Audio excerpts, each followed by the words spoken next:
welcome to Would I Lie to You, the show where it pays to be economical with the truth. On Mack's team tonight, a comedian who recently filmed a fishing series for BBC Two. Ironically, I never managed to catch it. It's Bob Mortimer.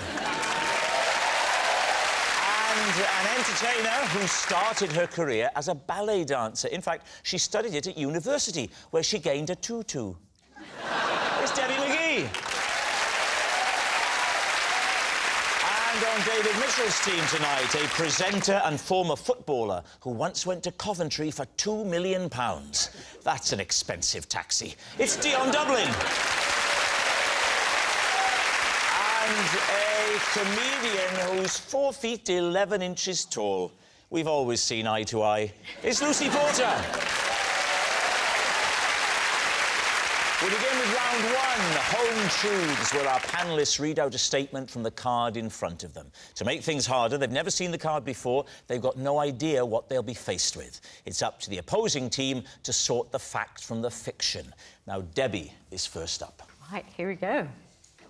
The police once surrounded my house after I set off an alarm in my bikini bottoms. David's team. Interesting. Interesting location for the alarm.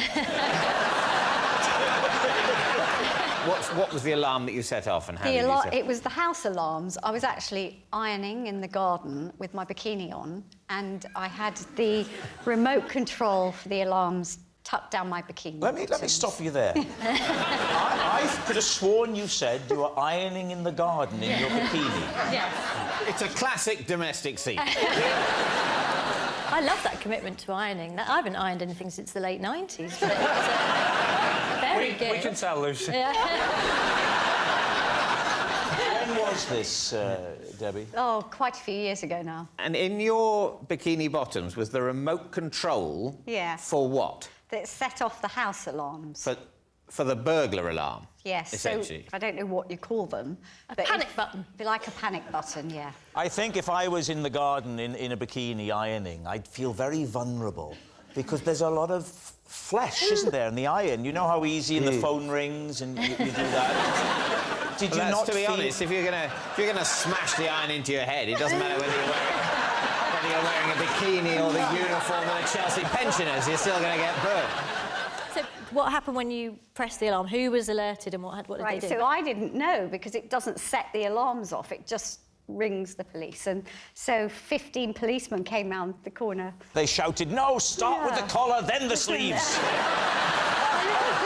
I never tried it again, so I don't know. How did they react? Did they see the funny side?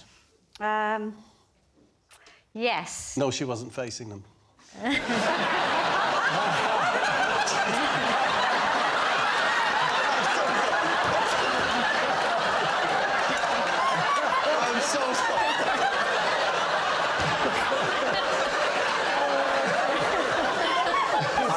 I know that's rude, but I can't quite figure out why. OK, well, I mean, it's elaborate, it's odd, it's unusual. Is it true? In my younger days as a sun worshipper, I would do anything outdoors. When you're young and you want a tan, you just do anything. What do you think? Oh, I think...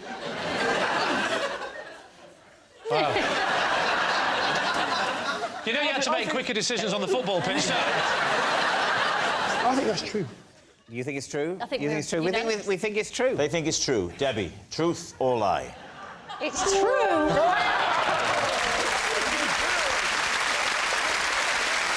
Yes, it's true. Debbie did once set off an alarm that was in her bikini bottoms. Dion, you're next. Right. I once sneezed so hard in my car, I set off the airbag. Please, team. Wow. That is a big sneeze. Where were you? I was in my car.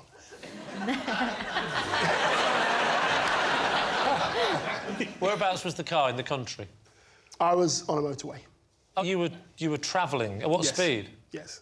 About 65, 70. Are you saying that you sneezed and the airbag went off, or are you saying you sneezed, crashed the car, and the airbag went off? I sneezed, airbag went off, and because I was on the inside lane, I just pulled over. The sheer force of the air from your nostrils and mouth. This can't have happened since your birth on the planet Krypton. Did you contact the manufacturers? Can you tell us which kind of car it is? It was an Audi A7. Was it? Yes. Are you sure it wasn't an Audi do that because it doesn't sound feasible? Take us back to the beginning, Dion. Yes. Where were you travelling to? I was on the M6 going from Warwickshire to Manchester. What did you have to do? For work, yes. And what is it that you do? I talk a little bit on the TV. So you're some punditry. I was going to do final score of Match of the Day or Football Focus. So, Dane, you didn't cover your face when you sneezed. No, so that's a naughty boy, isn't it? Not as naughty as driving without using your hands. Yes. Shoo! See, I'm very polite. And would you say that, as a rule, you are a loud, violent sneezer? Because some are. Some give a little... I didn't... Yes. And some go... Gah! There's one thing worse than both of those, and that is the people that threaten to do a big one, and it's a little one. You know, the ones that go... I can't stand those. They do my head in. What's the build-up for, then? Where do you fall? Which of those camps are you in? I'm quite a loud, violent sneezer. You are, Which I didn't think I was until I nearly killed myself. Did you make it to work? In another car, yes. Who picked you up? The dealership. I just rang the dealership straight away. You rang the dealership? You don't ring the dealership when you've had an accident. Because I was on the M6, I was close to where the dealership was, and I thought that would be easier for them to come out and deal with my... I'd get a new car as well. They gave me a new car. So the dealership... This is the focus of disbelief, isn't it? Dealership. The dealership I got the car from was in Warwickshire. Right. So I called them. I know the guy that owns the just set off? dealership. I know the guy that owns the dealership. What's his name? Send someone out. Lee. Lee... Oh! Is that right? Is his surname Mack? What's his surname? Do you know him? What's Lee's surname? Beacon. Oh, is that why you could see him from so far away? Did Lee personally come and pick you up? No, he sent one of his staff. What was his name? Was it Debbie? Bob. Bob. What was Bob's surname? Light bulb. Is this true? What are you thinking, Bob? Well, I'm thinking that big lad like Dion, maybe it could do it. I always go, achoo, pussycat, whoa, whoa, whoa. I've always found it amusing. Achoo, pussycat. Bang! I say true. Debbie? I just think if it was true, it would have happened to a lot more people, and we can't do that sort of research. That's the trouble. The scope for research before answering the question is very limited. I always think if we could go away for a couple of weeks, really work on the questions, then we get a lot more right. But... So, what's it going to be? I'm going to go with Debbie and say it's not true. OK. Dion, truth or lie? It's a lie. Yes, it was a lie all along. Dion didn't set off the airbag in his car with a sneeze. Our next round is called This Is My, where we bring on a mystery guest who has a close connection to one of our panellists. This week, each of Lee's team will claim it's them that has the genuine connection to the guest, and it's up to David's team to spot who's telling the truth. So please welcome this week's special guest, Jonathan.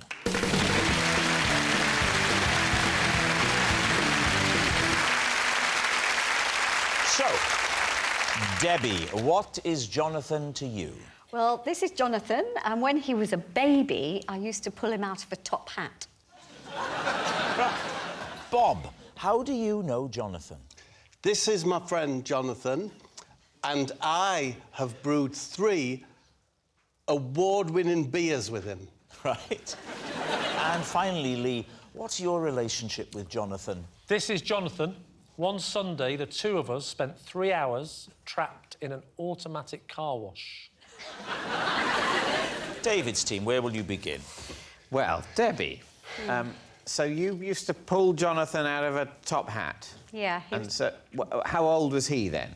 about 6 months 6 old. months. Was he a rabbit at that stage? He's grown up into a lovely bunny. What a cougar comment that was.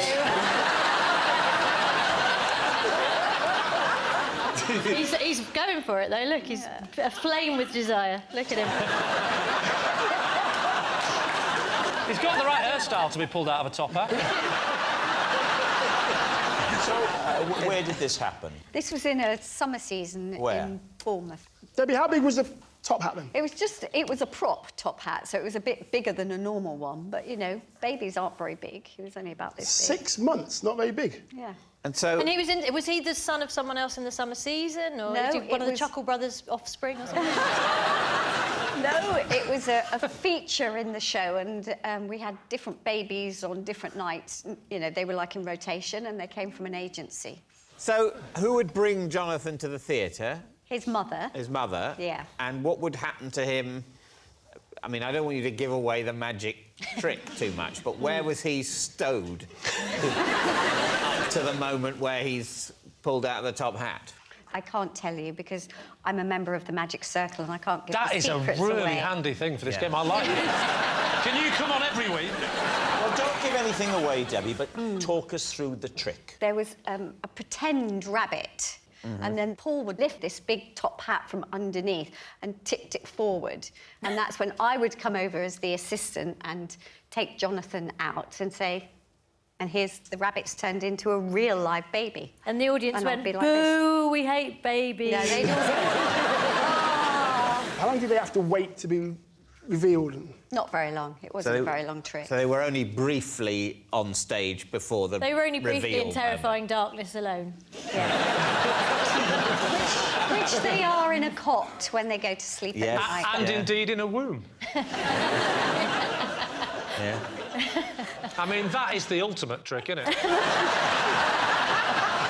Now, who would you like to question next? Yeah. Bob. Remind us what it was that you've said. How do you know Jonathan? Because I have brewed 3 award-winning beers with Jonathan. What are the names of your award-winning beers? The one that's my favourite is called Kiss the Alderman. That's an IPA. Kiss the Alderman, an IPA, yes. IPA. Another one was a stout, and it was called Retail Park. Retail Park. And the other one was a lager, and that was called... Not now, madam. It seems funny now. That's why we used it. Madam Lager. Kiss the Alderman, Retail Park. Can I just say, he's written these down, so I hope you can remember them. How long did you two work together for? About 2 years ago, I was in a field, Dion, collecting some mud to go and bury at home in my garden. And along came Jonathan, or J-Keg, as I call him. And he said, I recognise you off the telly, you're that Ray Mears, is what he said. And we got chatting, and he said, do you like beer? I said, I like beer. He said, would you like to brew some beer? How quick! I said, yes, I would, rather urgently, actually. I've run out! And he's got a brewery, JPEG. Yeah. It's a lean-to next to a barn, right next to the field where I was. It's quite big, actually. It might be a lean-3 or a lean. So I went in this marvellous little brewery that I'm imagining, and we mashed. Well, part of the process is mashing. Right. You put a load of hot water in the cylinder, and you have to stir the malt barley. Yeah. And I did that bit of it. And I thought, I adore this. Is there any way that I could see this process through, and we could call this beer Kiss the Alderman? What is the Alderman? He's an unelected council official. Say, for example, let's focus in on Bolton. So if Bolton had a large Chinese community, but there was no representatives, councillors, they would say, would you like to informally nominate one of your Chinese community, and they will become an alderman, and they will sit on the council and be able to represent. Right. No, that makes sense. So we've definitely covered what happens to the Chinese community in Bolton. However, back to the beer story. Yeah, so and that was Christy Alderman. So we brewed 1,000 litres, bottled it, and it was the top beer in the Kent Craft Ale Society. Can I ask, my husband is a brewer, what hops did you use? Citrus hops. One of them's called something, and the other one likewise is named as well. I mean, this all checks out. You know what? The thing that is the hipster brewing beard. If you were to say to me, draw a brewer, that's what I'd draw. That's what you draw now. It's very interesting, actually. Now. Whereas, Wow, really? whereas if someone asked you to draw a brewer 30 years ago, you'd draw someone very different, wouldn't you? I'd draw you.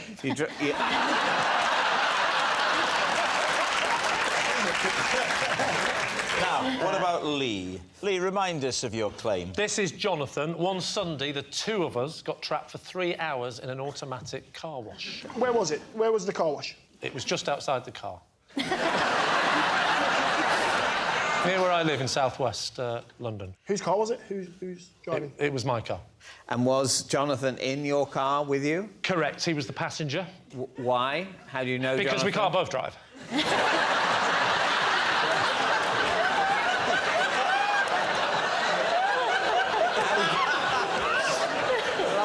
How do you know Jonathan? I know Jonathan because we're in the same football team.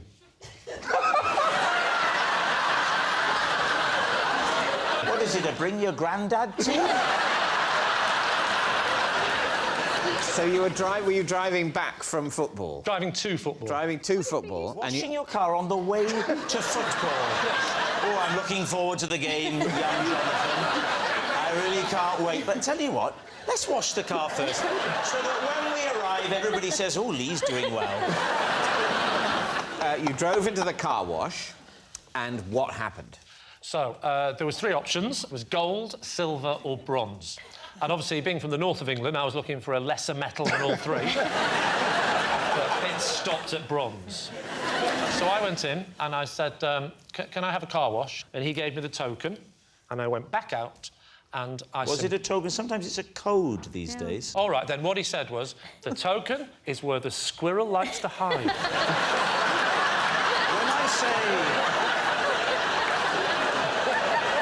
When I say code, I don't mean riddle. I mean a series of numbers that you put into a keypad. On this occasion, it wasn't. You put the token in the slot. Yes. You advance into the car wash. The weird things start going. Yeah, so the big brush at the front that goes over your bonnet, that came towards us. Yeah. And then the side ones came. It was the side ones that caused the main issue. They got to the door, stopped, and just kept doing that, and we couldn't open the doors. And it did not stop for 3 hours. I know, it sounds unbelievable. What? Why don't you climb over into the back seat and get out one of the rear doors? Because it's a 2-door car. And I'm assuming this happened before the invention of the mobile phone. No, that was not true. It was during the invention of the mobile phone. During it? During the invention. No, in fact, do you know what we did? We were so stuck, didn't know what to do for 3 hours, we decided to invent the mobile phone. No, it was... his phone was in his sports bag in the boot. Where was your phone? My phone was with me. Why didn't you use your phone? Because the battery had gone. How did you eventually get out? I absolutely screamed and screamed, and this stranger passing by saw a big button on the thing that said, emergency stop. So he pressed the button, and it stopped, and when it stopped, it reset itself back to how it should be. We opened the door, and I went in. And he went, you're back again. I said, yes, that's about my car. So what's up? I said, tell you what's up. The doors are phenomenally clean. All right.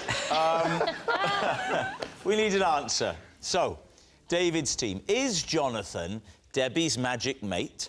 Bob's brewing buddy or Lee's car wash companion?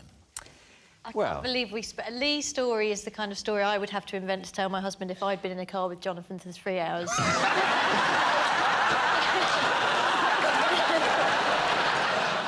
Jonathan looks like a hipster brewer to me. What do you think? I think it's Bob. I think they're mates and they've done some brewing together, yeah. Yeah, OK, You think Bob met him in a field while collecting mud? He said, come and have a look at my brewery. Yes, yes. And we're going to call our beer Kiss My Alderman. It's not Kiss My Alderman. It's Kiss the Alderman. I'm so sorry. If it's true, I'm sorry. Rob, you can immediately appreciate why Kiss the Alderman is much more marketable than Kiss My Alderman. I certainly call mine the Alderman.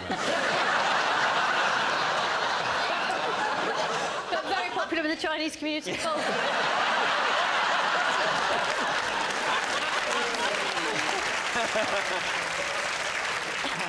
So, David, what are you going to say? I think my team thinks it's Bob. Yeah, but let's go. OK, you're going to say Bob. OK. Jonathan, would you please reveal your true identity? I'm Jonathan, and I brew beer with Bob. Yes, Jonathan is Bob's brewing buddy. Thank you very much, Jonathan. Which brings us to our final round, quickfire lies, and we start with... It's Bob. Sorry? It's you, Bob. It's apple pie tonight. Is it? It's Friday, then? Yes. Following advice from Chris Rea, I always crack an egg into my bath. I've done for 22 years.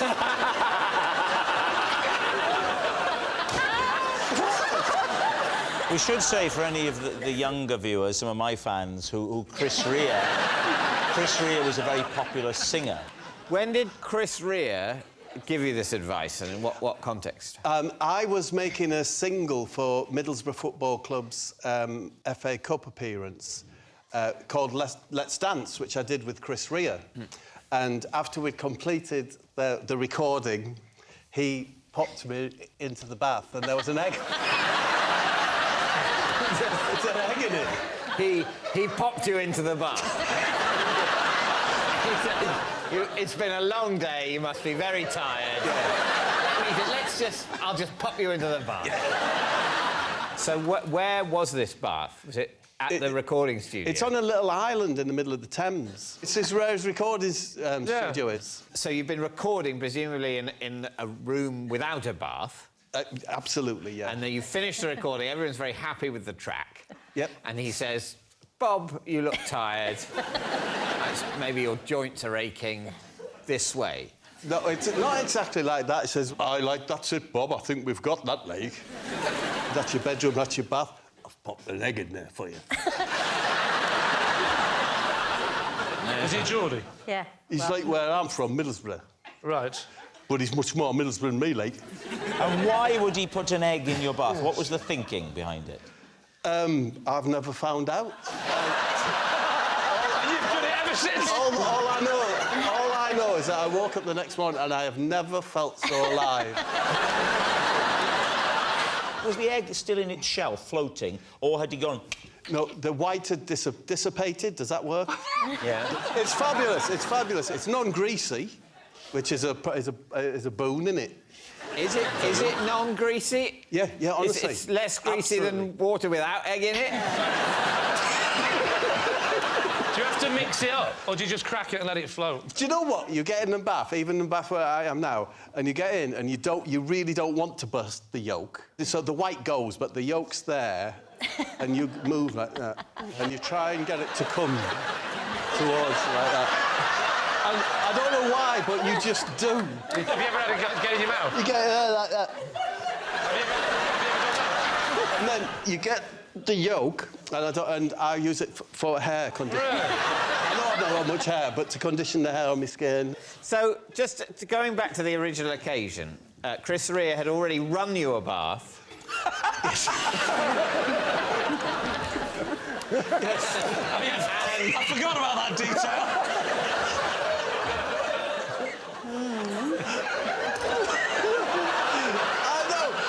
cracked an egg into You, it. Chris, it's just so Chris. Yeah. Do you know, the other thing is a couple of weeks later, he sent me a gold doily. Right. To dry yourself off. I don't know. But so, I'm just saying, these things are just so Chris.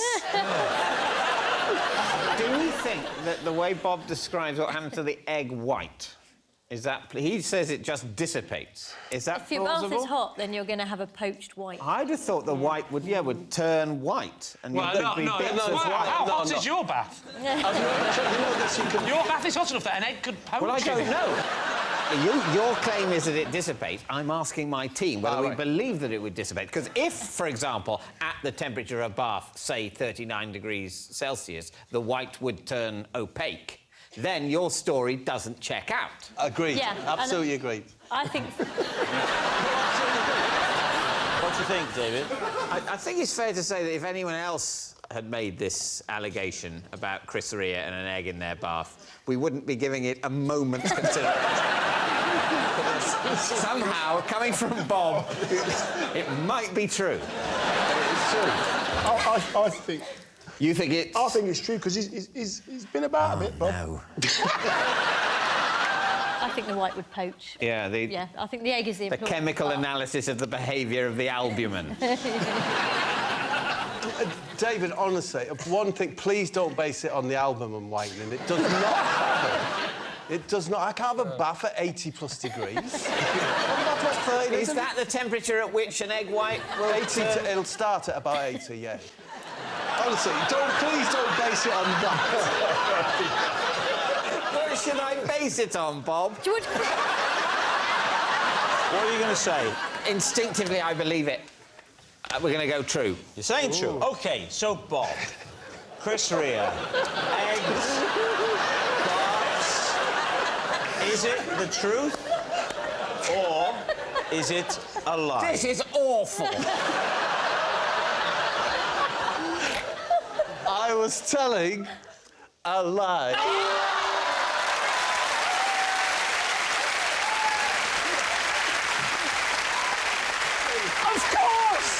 Of course it's a lie! He said Chris Rea put an egg in his bath! Of course it's a lie! It's obviously a lie! Who could possibly believe that? It'd be more likely that someone was stuck in a car wash for 3 hours. Yes, it's a lie. Bob doesn't crack an egg into his bath following advice from Chris Rea. And that noise signals time is up. It's the end of the show. I can reveal that it's a draw.